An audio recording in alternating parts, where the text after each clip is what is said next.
يرفع الله الذين آمنوا منكم والذين أوتوا العلم درجات صدق الله العظيم وصدق رسوله النبي الكريم ونحن على ذلك من الشاهدين والشاكرين.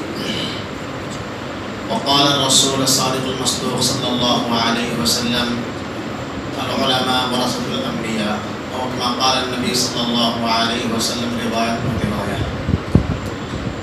معزز و مکرم علماء کرام، ہم سب کے سرپرست مخدومنا مکرمنا مربینا حضرت مولانا مفتی عبدالوہاب صاحب، جو پورے آندھرا پردیش کے لیے قابل قدر غنیمت شخصیت ہے، تمام علماء کے رہنما اور رہبر اعظم ہیں.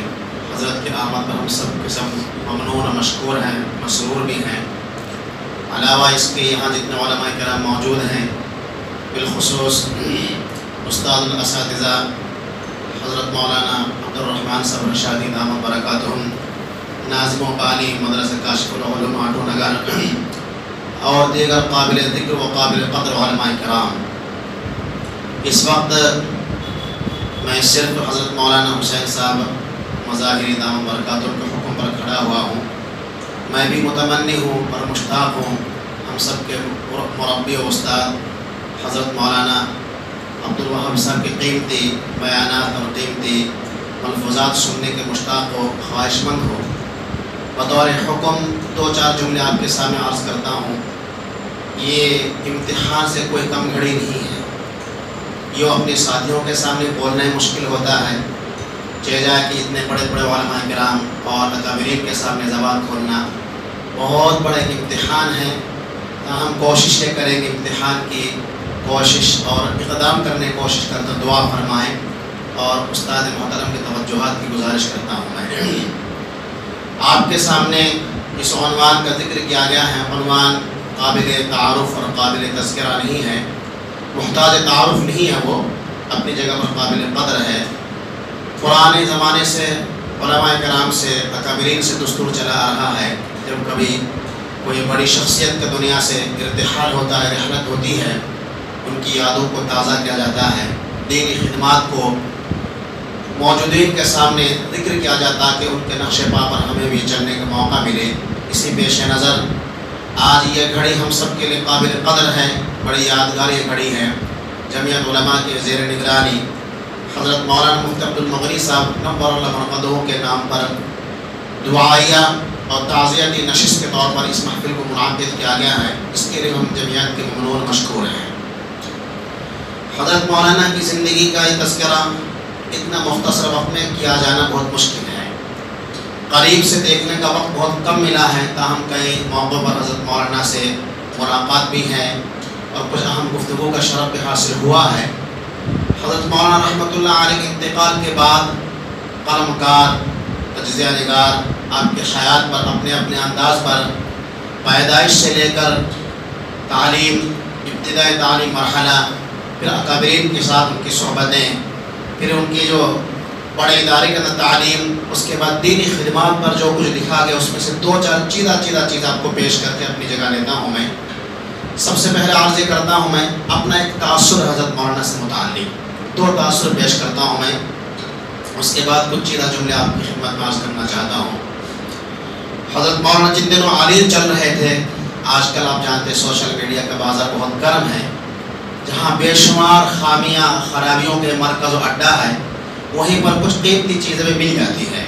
انہی میں سے حضرت مولانا عبدالمغنی صاحب نور اللہ مرقدہ جب عالم چل رہے تھے تو کئی تصاویر جو ہے نا سوشل میڈیا پر آئی ہیں، جب ہسپتال میں لے کے جایا جا رہا تھا وغیرہ وغیرہ، کئی موقع دعاؤں کی درخواستیں کی گئی ہیں. تو بہت گنہگار سراپا تقصیر ہونے کے باوجود ایک دن کا منظر دیکھ کر گنہگار دل نے بڑا یہ خیال ظاہر کیا اور برجستہ دل میں تاثر پیدا ہوا، شاید یہ قابل قدر شخصیت، محترم شخصیت ہماری دنیا میں اب رہنے والی نہیں ہے. چنانچہ چند دنوں کے بعد حضرت مولانا رحمۃ اللہ علیہ ہم سب کو تاج مبارک دے کے ہمیشہ کے اللہ کے پیارے ہو گئے ہیں. وہ انداز، وہ ہسپتال میں جانے آنے کا جو انداز تھا، اس سے خود بخود دل میں تاثر ہو رہا تھا کہ یہ شخصیت سے اب دوبارہ ملاقات کا شرف حاصل ہونے والا نہیں ہے. یہ فوری طور پر چند دنوں پہلے کے حالات اور انداز سے جو تاثر دل میں پیدا ہوئے نے پیش کیا ہے۔ زندگی میں قابل قدر کئی ساروں کی خوبیاں ہیں، جن خوبیوں کو تو الفاظ کے اندر پیش کیا جانا سمیٹنا میرے جیسے کمزور طالب علم کے بہت مشکل ہے۔ تاہم 3 یا 4 چیز آپ کو پیش کرتا ہوں، کو ضرور دھیان سے آپ اور بغور سماعت فرمائیں۔ سب سے پہلی چیز جو میں نے اپنی آنکھوں سے اور اپنی زندگی میں 1 یا 2 ملاقات بالمشافہ ملاقات فون سے تکلم و گفتگو کے ذریعے سے محسوس کی، وہ یہ ہے خاکساری، تواضع، انکساری ایسی تھی اپنے اکابرین کی ایک جھلک تھی۔ خاکساری، تواضع، انکساری، چھوٹوں کے ساتھ شفقت کا وہ مادہ، وہ ملکہ جو اکابرین کے بارے ہم سنتے آئے ہیں۔ حضرت مولانا عبد المغنی صاحب نور اللہ مرقدوں کی زندگی میں کوٹ کوٹ کے بھری ہوئی تھی۔ ایک واقعہ پیش کرتا ہوں، اسی واقعے نے میرے دل کو بہت متاثر کیا ہے۔ ویسے الحمدللہ اللہ جل جلالہ و عما نوالہ نے جیسے ہر پھول کے اندر الگ اس کی ایک چاشنی، اس کی خوشبو، اس کا انداز، نزاکتیں رکھی ہیں، ہمارے اکابرین میں سے ہر ایک کے اندر اللہ تبارک و تعالیٰ نے الگ الگ قیمتی مزاج اللہ نے اس کے اندر مضمر فرمایا ہے۔ کسی کے اندر اصول پسندی، کسی کے اندر تواضع، کسی کے اندر امت کے لیے مر مٹنا، کسی کا اتنی سادگی کہ پتہ نہیں چلتا کہ بڑا کون ہے چھوٹا کون ہے۔ تو حضرت مولانا عبد المغنی صاحب نور اللہ مرقدہ 2019 میں وجاواڑا مجلس علماء ائمہ کی دعوت پر ہمارے پاس مہمان خصوصی بن کر تشریف لائے۔ حضرت سے رابطہ کرنے کے لیے مجھے ناچیز کو ذمہ داری دی گئی۔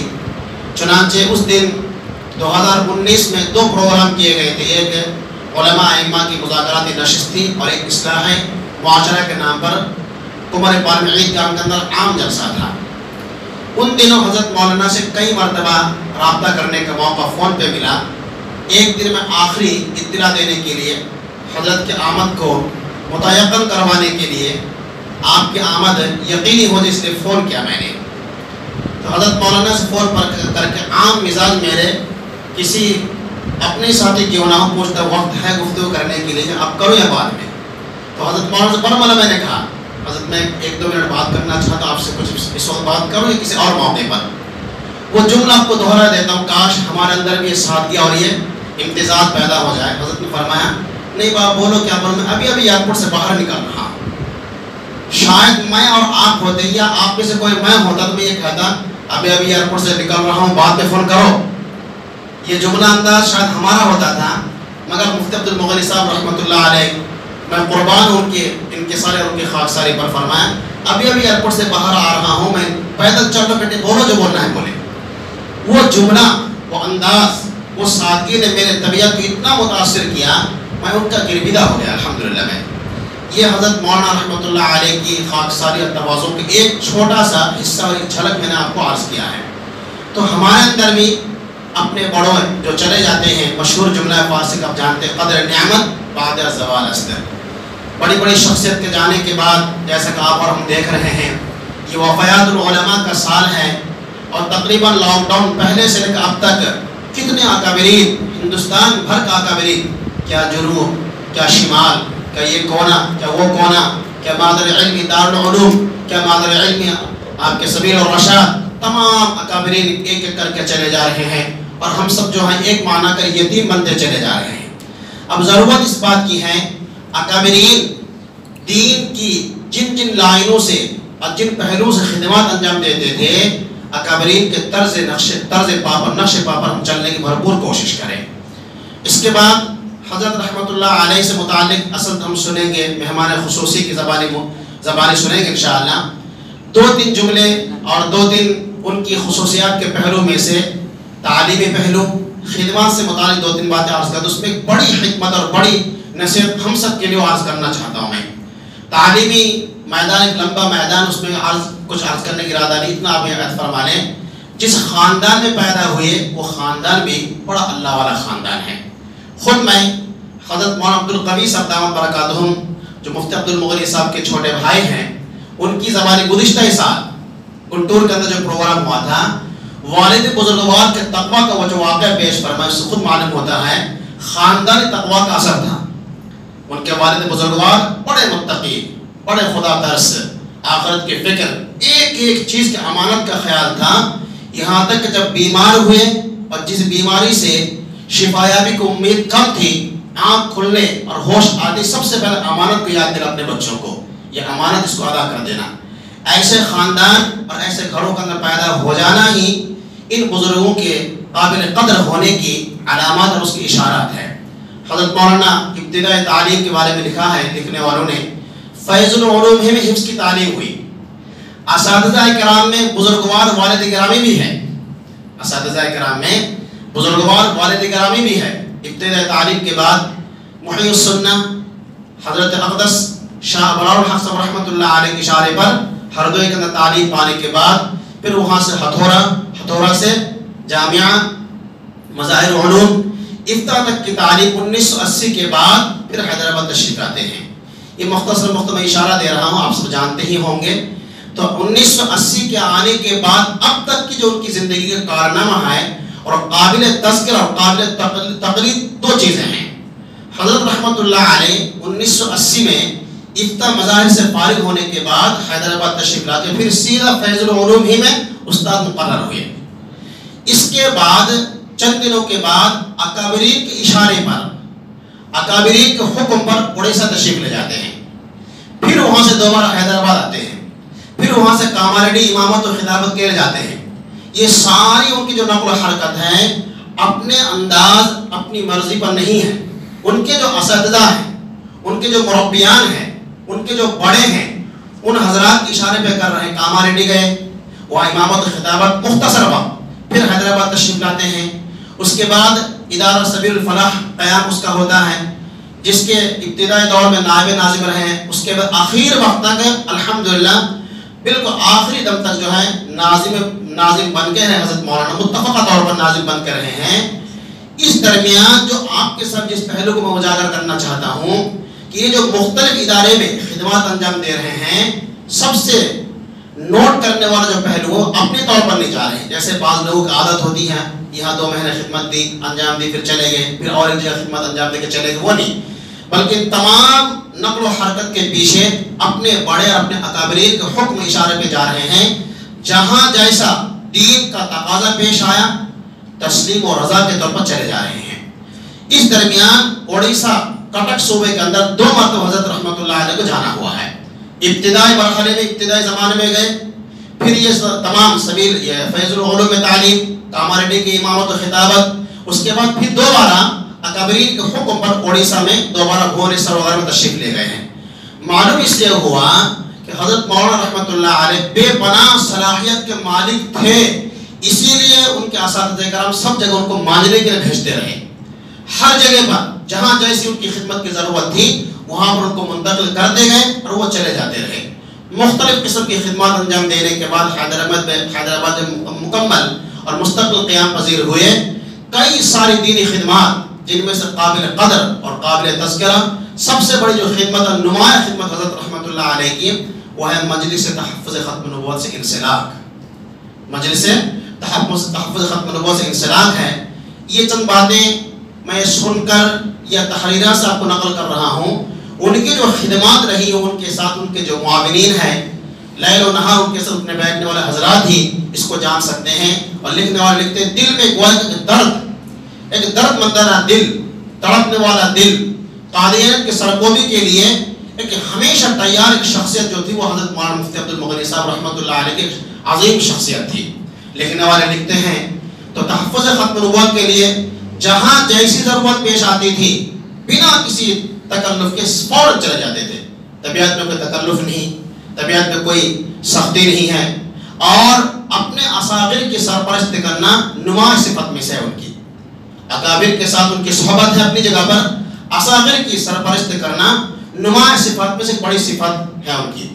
اسی طریقے سے آخری دم تک حضرت مولانا رحمۃ اللہ علیہ تحفظ ختم نبوت کے نائب صدر رہے ہیں، جہاں انہوں نے اپنی پوری زندگی میں تحفظ ختم نبوت کو سنوارنے کے لیے، آگے بڑھانے کے لیے، قادریت کی سرکوبی کرنے کے لیے بہترین خدمات انجام دی ہیں۔ وہی ان کی بڑی خدمت مجلس علمیہ سے متعلق ہیں۔ اس کے ساتھ ساتھ ایک بڑی تنظیم جو ہندوستان کی سب سے بڑی تحریک و تنظیم کے طور پر جانا جس کو جاتا ہے جمعیت علماء ہند، حضرت مولانا رحمۃ اللہ علیہ جمعیت کے بھی زبردست کارکن تھے، زبردست سرپرست تھے. اور بھی جتنی چھوٹی بڑی تنظیمیں کہیے، انجمنیں کہیے، کوئی ایسی تنظیم حیدرآباد اور تلنگانہ کے آس پاس نہیں ہے جس میں آپ کی خدمات نمایاں نہ ہوں. الغرض یہ چند باتیں تھیں. اس سے خاص کر کے مجھے جو سبق ملا ہے آپ حضرات کے سامنے اس کو میں پیش کر رہا ہوں. ہمارے اندر بھی اپنے اکابرین کے نقش پا پر چلنے کا جذبہ ہونا چاہیے اور دینی خدمات کے لیے اپنے اندر تکلفات کو ختم کرنے کا ایک کمال اور ملکہ پیدا کرنا چاہیے. طبیعت کو مٹانے اور طبیعت کو قربان کرنے کا مادہ پیدا ضرور کرنا چاہیے. یہ چند باتوں کے ساتھ میں اپنی جگہ لیتا ہوں. کہنے میں کچھ غلطی ہوئی ہو یا اکابرین کی شان میں کچھ گستاخی ہوئی ہو، سب سے عفو و درگزر کی گزارش کرتا ہوں میں.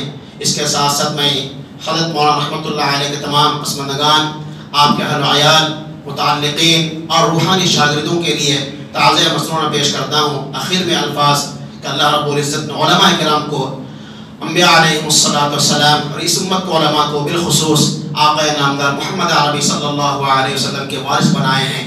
اس ناطے سے میں دعا کرتا ہوں اللہ تبارک و تعالی حضرت مولانا مفتی عبد المغنی صاحب رحمۃ اللہ علیہ نور مرقدہ کی دینی تمام خدمات کو خوب قبول فرما کر اللہ جل جلالہ عما نوال جنت الفردوس میں اعلیٰ علیین و مقام نصیب فرمائیں، اور ان کے تمام روحانی شاگردوں کو صبر جمیل کا اللہ توفیق نصیب فرمائیں. بالخصوص ان کے بے نظیر بھائی حضرت مولانا عبد القوی صاحب دامت برکاتہم کو صبر جمیل دے، ان کی سرپرستی ہم پر قائم و دائم فرمائے. وآخر دعوانا ان الحمدللہ رب العالمین.